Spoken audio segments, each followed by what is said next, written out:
This video contains audio content only. There are no visual elements or images accompanying the audio. If you're expecting to see video footage, please note that this is an intentional audio-only presentation. We recommend listening to this content rather than watching the screen. Thank you for your understanding and enjoy the audio. Welcome, listeners, to a journey through time and across the vast steppes of Central Asia.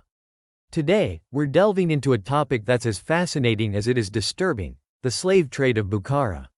This isn't just a tale of human suffering, it's a complex tapestry woven from threads of power, religion, economics, and cultural clash.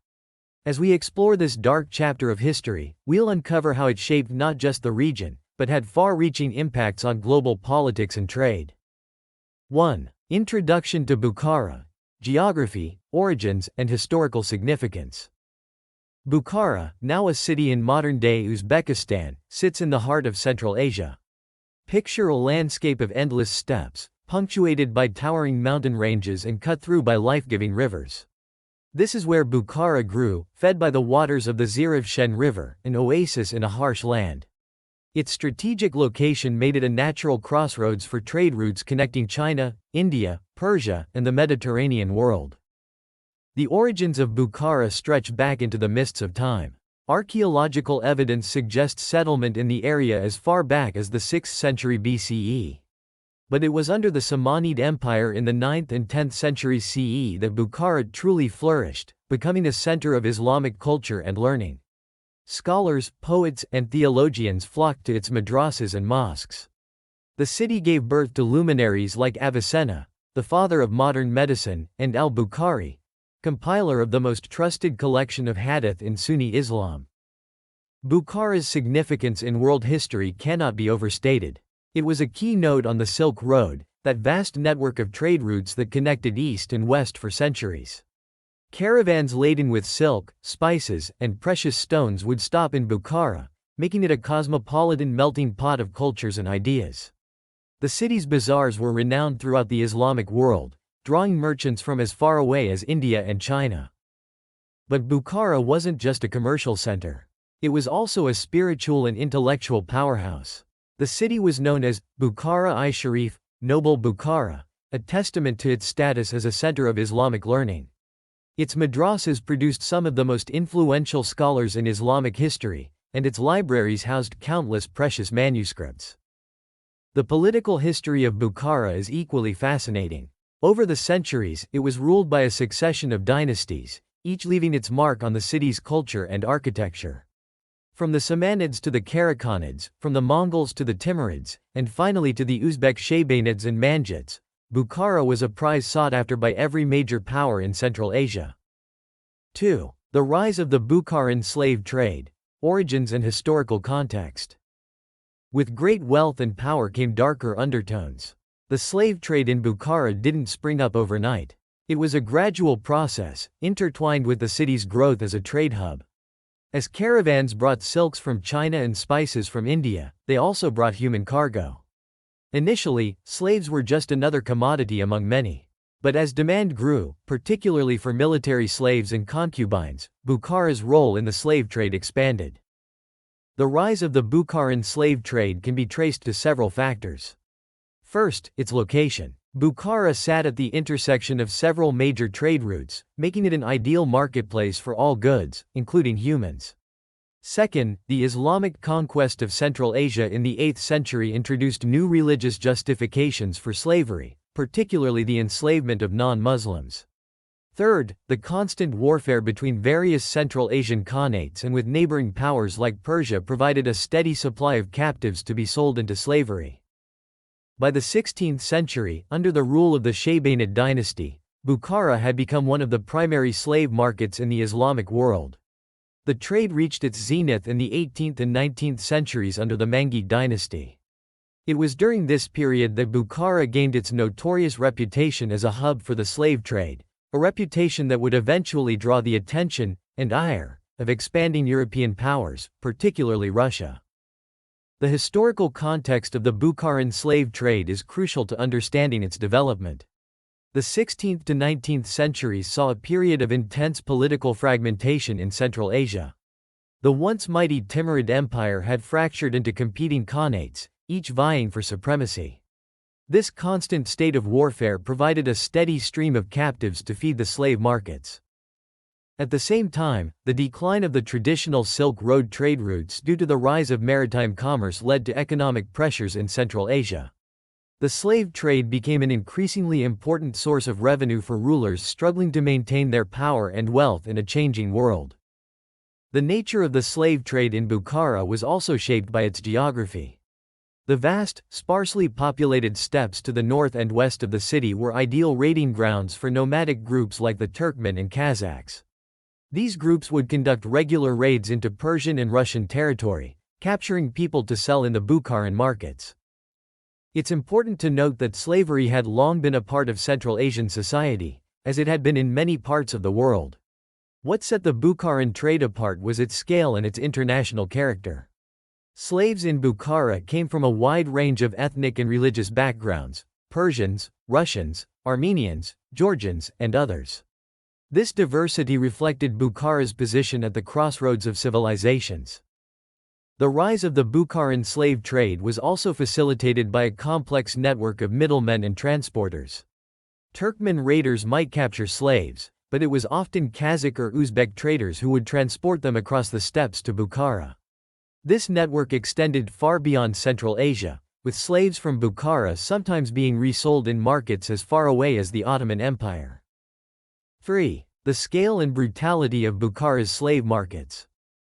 Now that we've set the stage, let's delve deeper into the brutal reality of Bukhara's slave markets.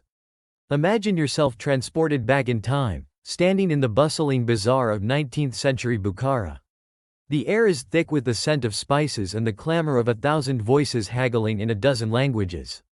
But there's a sinister undercurrent to the commercial buzz: the rattling of chains, the muffled sobs of the desperate, the cold, appraising eyes of slave traders.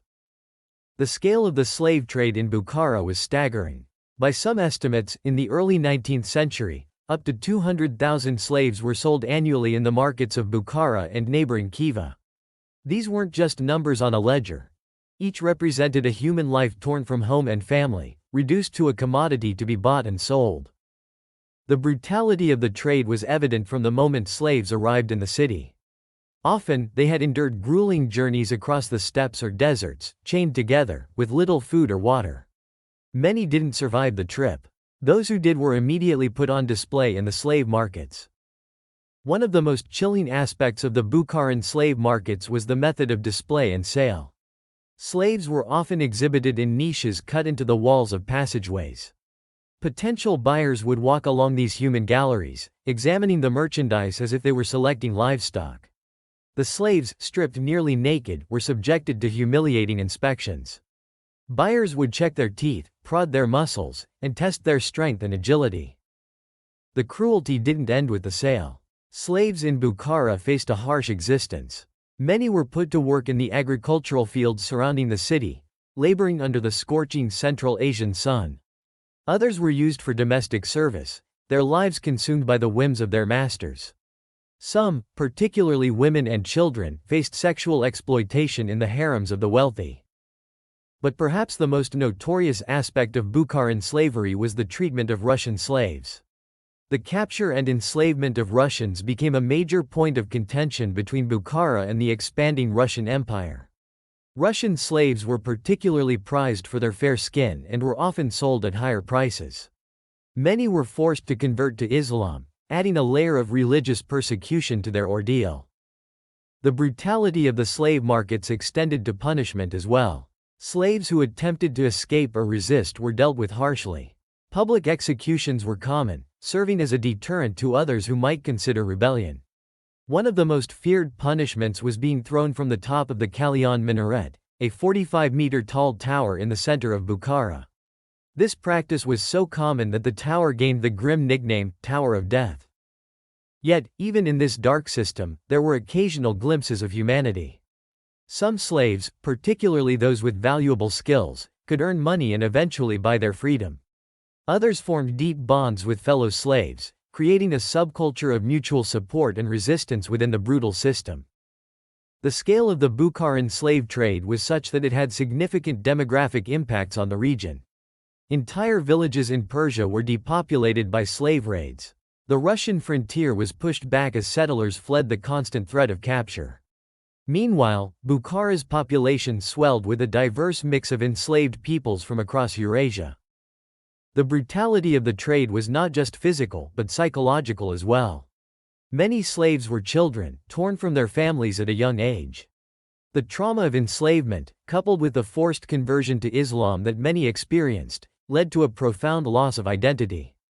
Some slaves, after years of captivity, found it difficult to reintegrate into their home societies even if they managed to gain their freedom. 4. Religious and cultural justifications for slavery in Central Asia. The scale and brutality of Bukhara's slave markets didn't exist in a vacuum. They were underpinned by a complex web of religious and cultural justifications that had evolved over centuries. To understand how such a system could persist, we need to delve into the mindset of 19th-century Bukhara.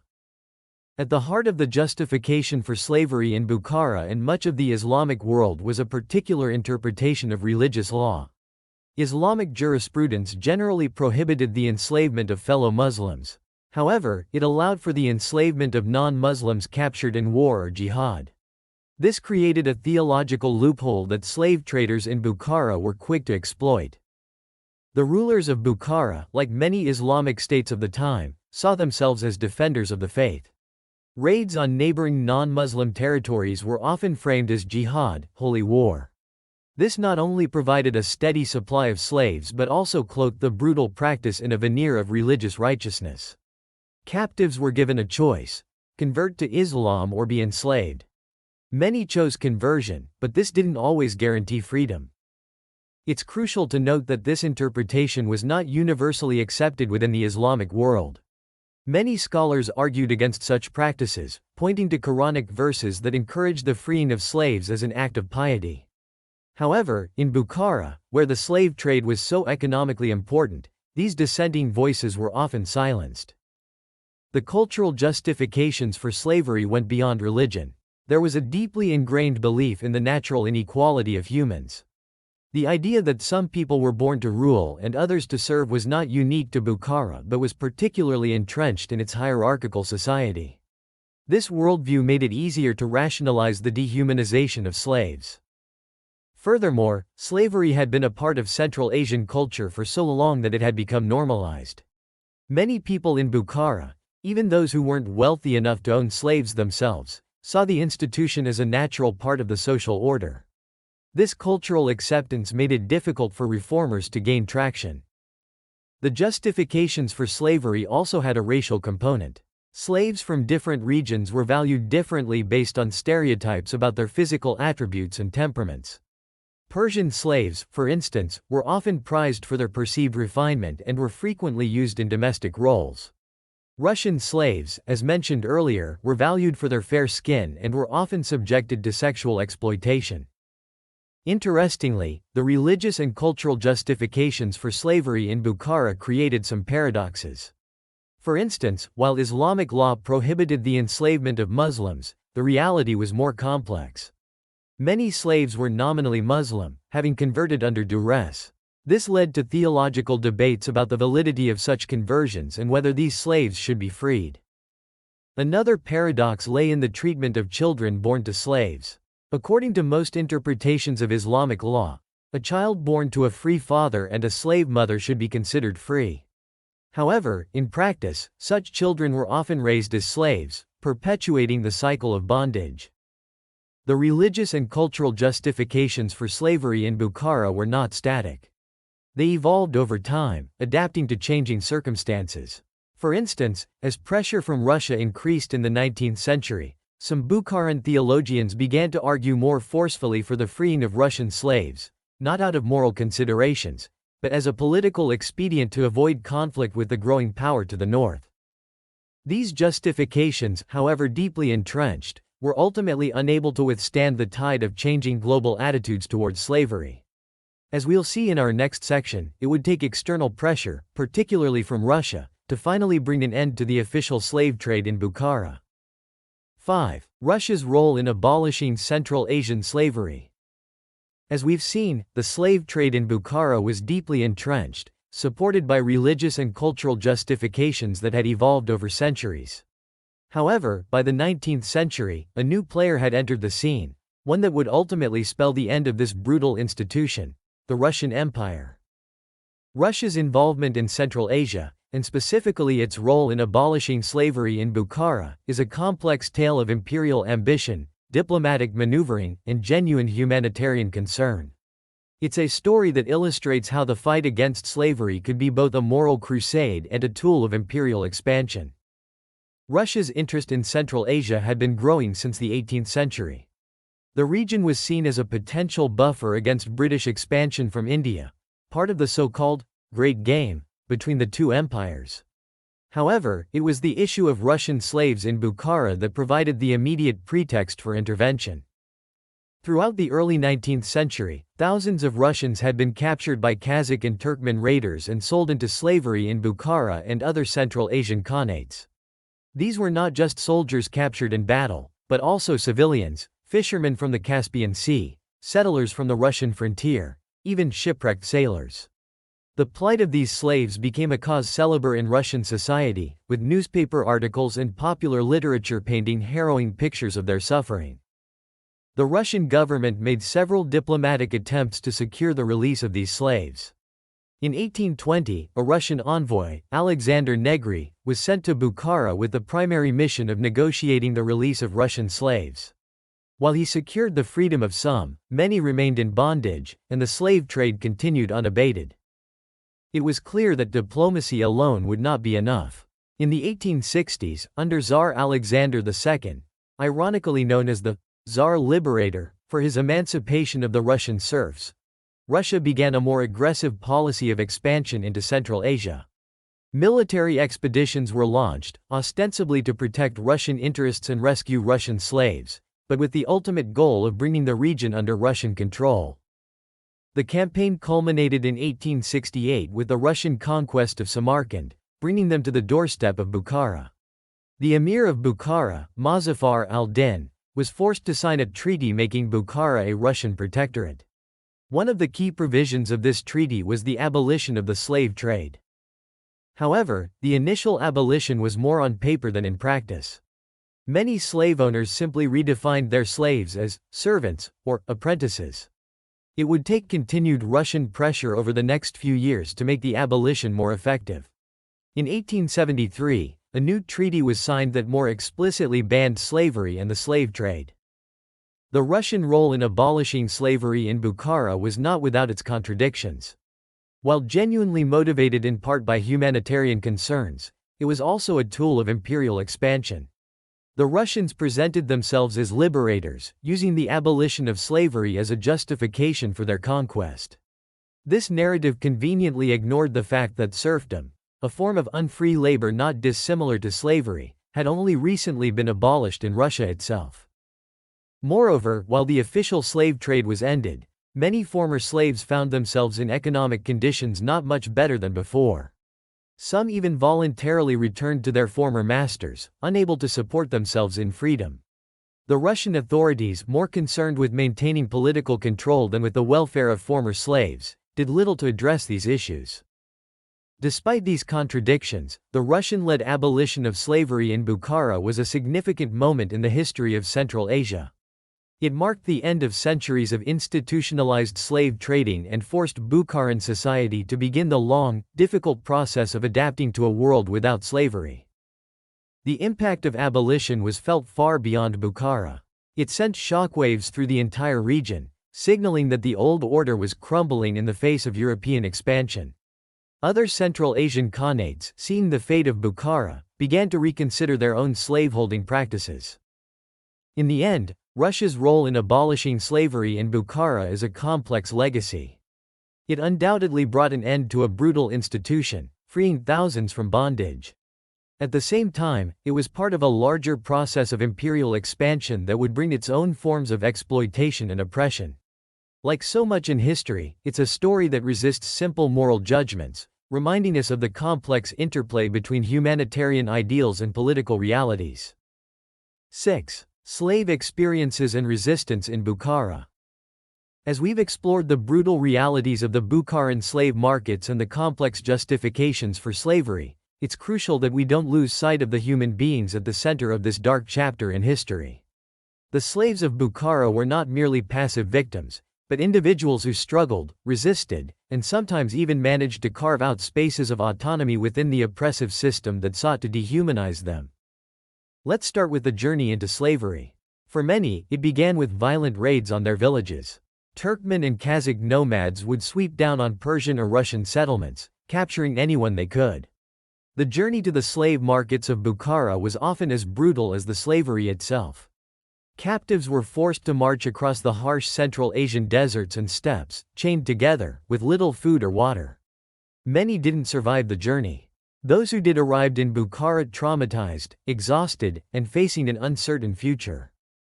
Once in Bukhara, slaves faced a wide range of experiences depending on their skills, appearance, and the whims of their owners. Some ended up in the agricultural fields surrounding the city, toiling under the harsh sun. Others were put to work in households as domestic servants. Skilled artisans might find themselves working in workshops, their talents exploited for their master's profit. And then there were those, particularly women and children, who faced sexual exploitation in the harems of the wealthy. But even in these dire circumstances, slaves found ways to resist and maintain their humanity. One form of resistance was cultural. Slaves often maintained their languages and customs in secret, passing them down to their children. This was especially true of Russian slaves, who often formed tight-knit communities within Bukhara, preserving their Orthodox Christian faith despite pressure to convert to Islam. Some slaves attempted to escape, despite the severe punishments for those who were caught. The desert surrounding Bukhara made escape particularly challenging, but some managed it. There are accounts of Russian slaves who made the perilous journey across the steppes to reach Russian territory, often aided by sympathetic nomads along the way. Not all resistance was so dramatic. Many slaves engaged in everyday forms of resistance, working slowly, feigning illness, or subtly sabotaging their master's property. These small acts of defiance, while not changing their overall situation, allowed slaves to maintain a sense of agency and self-respect. Some slaves managed to improve their situations over time. Those with valuable skills could sometimes earn money on the side, saving up to eventually buy their freedom. Others cultivated relationships with their masters, earning trust and privileges. A few even rose to positions of relative power within the Bukharan system. There are accounts of slaves who became trusted advisors to wealthy merchants or even to the emir himself. One particularly poignant form of slave experience in Bukhara was that of children born into slavery. These children, often the offspring of slave women and free men, occupied a complex position in Bukharan society. According to Islamic law, they should have been considered free, but in practice, many were raised as slaves, continuing the cycle of bondage. The experiences of female slaves in Bukhara were particularly harrowing. Many were forced into concubinage, facing sexual exploitation and the constant threat of violence. Yet even in these circumstances, some women found ways to assert their agency. There are accounts of slave women who used their positions in households to gain influence, sometimes even managing to secure better treatment for themselves and their children. It's important to note that not all slaves in Bukhara were treated equally. The experiences of a Persian agricultural laborer would have been vastly different from those of a Russian concubine in the emir's harem. This hierarchy within slavery created complex dynamics of power and resistance. The story of slave resistance in Bukhara is not one of grand rebellions or uprisings. Instead, it's a tale of small, everyday acts of defiance, of maintaining dignity and identity in the face of overwhelming oppression. It's a testament to the resilience of the human spirit, even in the darkest of circumstances. 7. The economics of the Bukharan slave trade. The slave trade was not just a social and cultural institution in Bukhara. It was a major economic force that shaped the entire region. Understanding the economics of the Bukharan slave trade is crucial to grasping why it persisted for so long and why it was so difficult to eradicate. At its height in the 18th and 19th centuries, the slave trade was one of the main pillars of the Bukharan economy. It's estimated that slaves made up a significant portion of the city's population, perhaps as much as 30 to 40% in some periods. This wasn't just a matter of domestic slavery, it was a vast, international trade network that stretched from the steppes of Kazakhstan to the markets of Persia and the Ottoman Empire. The profitability of the slave trade was enormous. A healthy adult male slave could fetch a price equivalent to 50 to 100 sheep or several high-quality horses. Given that thousands of slaves were sold annually, the total value of the trade was staggering. For the emir of Bukhara and the wealthy merchant class, the slave trade was a crucial source of wealth and power. But the economic impact of slavery in Bukhara went far beyond the profits from buying and selling human beings. Slave labor was integral to many sectors of the economy. In agriculture, slaves worked the fertile lands around Bukhara, producing cotton, wheat, and other crops. In the city itself, slaves were employed in various crafts and industries, from textile production to metalworking. The slave trade also had significant indirect economic effects. It stimulated other forms of trade, as slave traders needed supplies for their caravans and spent their profits on luxury goods. The constant influx of slaves from different regions brought new skills and techniques to Bukhara, contributing to its economic diversity. Moreover, the slave trade was closely intertwined with Bukhara's role as a key node on the Silk Road. Merchant caravans that came to trade in silk, spices, and other goods often dealt in slaves as well. This integration into broader trade networks made the slave trade resilient and difficult to disrupt. The economics of the slave trade also shaped Bukhara's foreign relations. The need for a constant supply of slaves led to regular raids on neighboring territories, particularly Persia and the Russian frontier. This, in turn, provoked diplomatic tensions and military conflicts that had their own economic ramifications. Interestingly, the slave trade in Bukhara had its own financial instruments and credit systems. Slaves could be used as collateral for loans, and there was a thriving market in slave futures and options. This sophisticated financial superstructure made the slave trade even more entrenched in the Bukharan economy. The abolition of slavery in the 1870s under Russian pressure had profound economic consequences for Bukhara. Many slave owners lost a significant portion of their wealth overnight. The agricultural sector, in particular, faced a labor shortage that took years to overcome. The transition to a free labor economy was challenging and contributed to economic instability in the region. Understanding the economics of the Bukharan slave trade helps us see why it was so persistent and why its abolition was so disruptive. It wasn't just a moral issue, it was a fundamental restructuring of the entire economic system of Central Asia. 8. Legacy and memory of slavery in modern Uzbekistan. The legacy of slavery in Bukhara casts a long shadow over modern Uzbekistan. While the institution itself has been gone for nearly 150 years, its impacts continue to shape the country's society, culture, and even its geopolitical position. How a nation remembers, or chooses to forget, such a difficult part of its history says much about its present and future. In contemporary Uzbekistan, the memory of slavery is complex and often contradictory. On one hand, there's a tendency to downplay this aspect of history, focusing instead on Bukhara's role as a center of Islamic learning and culture. Official narratives often gloss over the slave trade, presenting a sanitized version of the past that emphasizes the grandeur of the Silk Road era. On the other hand, there's a growing movement among historians and some segments of society to confront this difficult history more honestly. This has led to new research, publications, and even some public discussions about the legacy of slavery. However, this remains a sensitive topic, often intersecting with current political and ethnic tensions in the region. The physical legacy of slavery is still visible in Bukhara's architecture. Many of the grand buildings that attract tourists today, the mosques, madrasas, and palaces, were built with slave labor.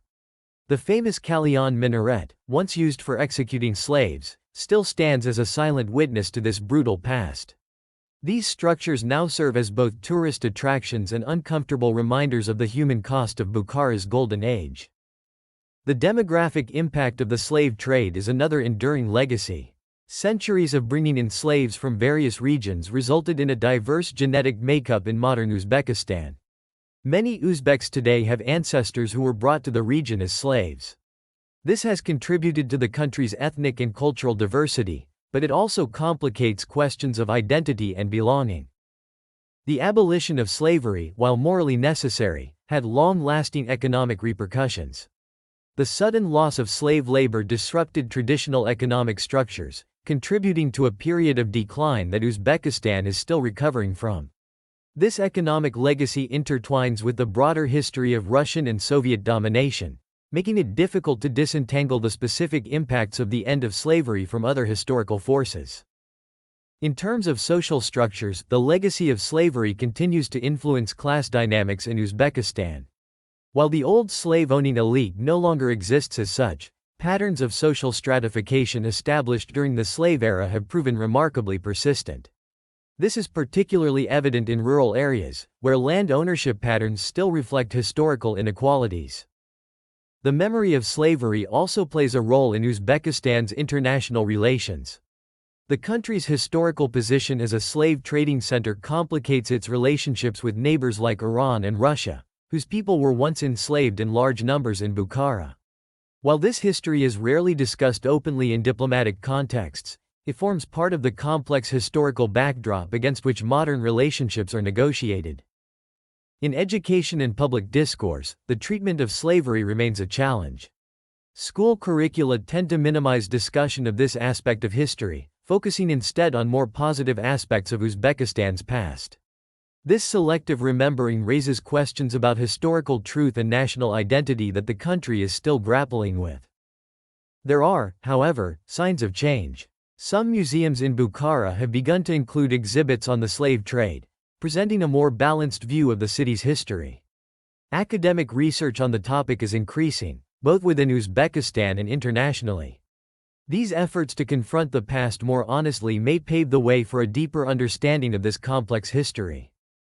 The legacy of slavery in Bukhara is not just a matter of historical interest. It continues to shape modern Uzbekistan in profound ways, influencing everything from genetics to geopolitics. How the country chooses to remember and confront this difficult past will play a crucial role in shaping its future identity and place in the world. 9. Bukhara's role as a Silk Road trading hub. While the slave trade forms a dark chapter in Bukhara's history, it's crucial to understand that this was just one aspect of the city's role as a major Silk Road trading hub. For centuries, Bukhara was a key crossroads of commerce, culture, and ideas, playing a vital role in the exchange between East and West. Bukhara's rise as a trading center can be traced back to its strategic location. Situated in a fertile oasis, it was a natural stopping point for caravans traversing the harsh deserts and steppes of Central Asia. The city lay at the intersection of several major trade routes: the east-west route connecting China to the Mediterranean, and the north-south route linking India to Russia. The golden age of Bukhara as a Silk Road hub came under the Samanid dynasty in the 9th and 10th centuries. During this period, the city became not just a center of trade, but also of culture and learning. The Samanids patronized arts and sciences, attracting scholars and artisans from across the Islamic world. This cultural flowering was fueled by the wealth generated from trade. The goods that passed through Bukhara's markets were diverse and valuable. Silk from China was, of course, a major commodity, giving the trade routes their famous name. But there was much more: spices from India, furs from Russia, horses from the steppes, precious stones, ceramics, metalwork, and textiles. Bukhara was particularly renowned for its textiles, especially its fine cotton fabrics. But it wasn't just material goods that were exchanged in Bukhara. The city was a melting pot of ideas, religions, and cultures. Buddhist monks from China might rub shoulders with Zoroastrian priests from Persia and Christian merchants from the Byzantine Empire. This cultural exchange had profound impacts, influencing everything from art and architecture to philosophy and science. The layout of the city reflected its role as a trading hub. The covered bazaars, caravanserais, travelers' inns, and trading domes that still stand today were built to facilitate commerce. The Tak-i Zargaran, or jeweler's trading dome, for instance, was where precious metals and gems were traded. The Tak-i Sarafan was the money changers' market, essential in a city where currencies from across Eurasia circulated. Bukhara's role in the Silk Road trade had significant political implications as well. Control of trade routes was a major source of power and wealth for the city's rulers. They levied taxes on goods passing through and used the wealth generated to build impressive monuments and maintain large armies.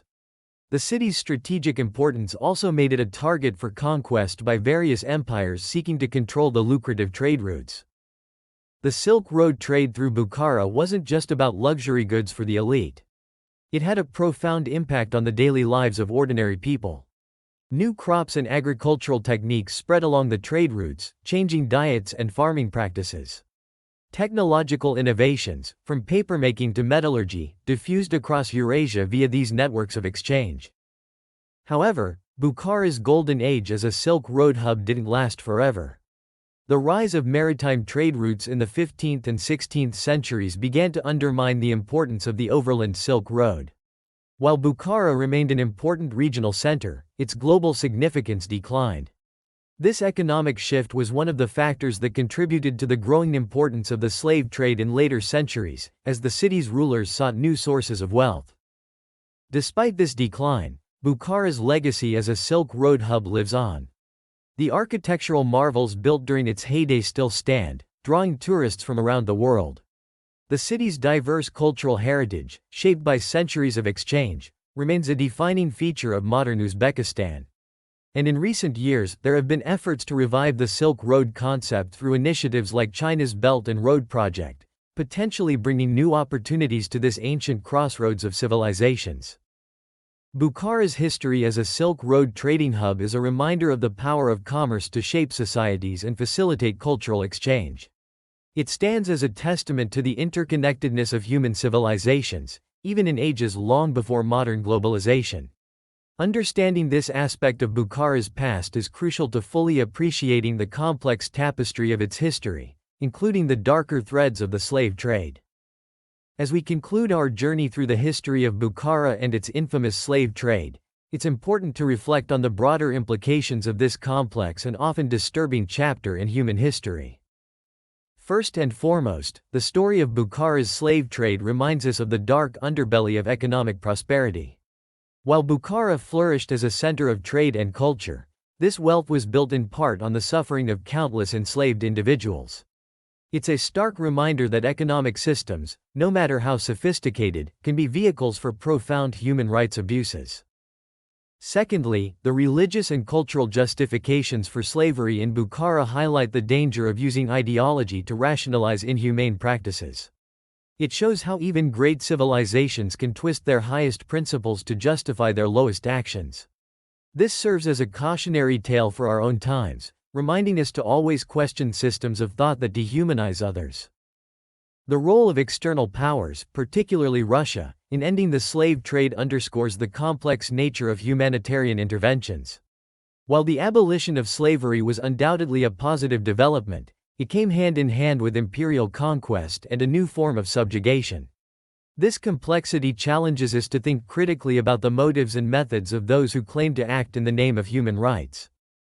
The persistence of the legacy of slavery in modern Uzbekistan demonstrates how the impacts of historical injustices can echo through generations. It raises important questions about how societies can honestly confront difficult aspects of their past while building towards a more just future. Finally, Bukhara's dual role as both a center of enlightenment and a hub of the slave trade illustrates the contradictions that often exist within human societies. It reminds us that progress is rarely linear and that the capacity for both great achievement and great cruelty can coexist within the same culture. As we look to the future, the story of Bukhara and its slave trade offers valuable lessons. It underscores the importance of vigilance against human rights abuses, the need for critical examination of our own cultural practices and beliefs, and the complex interplay between economic systems and human dignity. Moreover, it highlights the importance of preserving and honestly examining historical memory.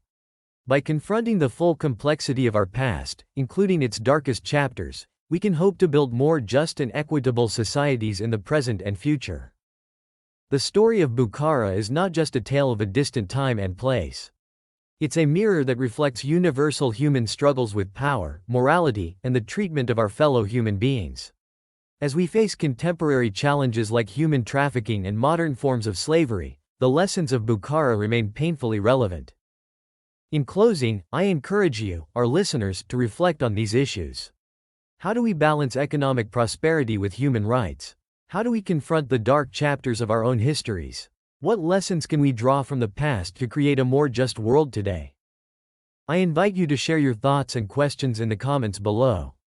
Your perspectives can enrich this conversation and help us all gain a deeper understanding of these complex issues. And if you found this exploration valuable, please consider subscribing to our channel for more in-depth looks at history and its relevance to our world today. Remember, understanding our past, in all its complexity, is crucial to shaping a better future. Thank you for joining me on this journey through the history of Bukhara and its slave trade. Until next time, keep questioning, keep learning, and keep striving for a more just world.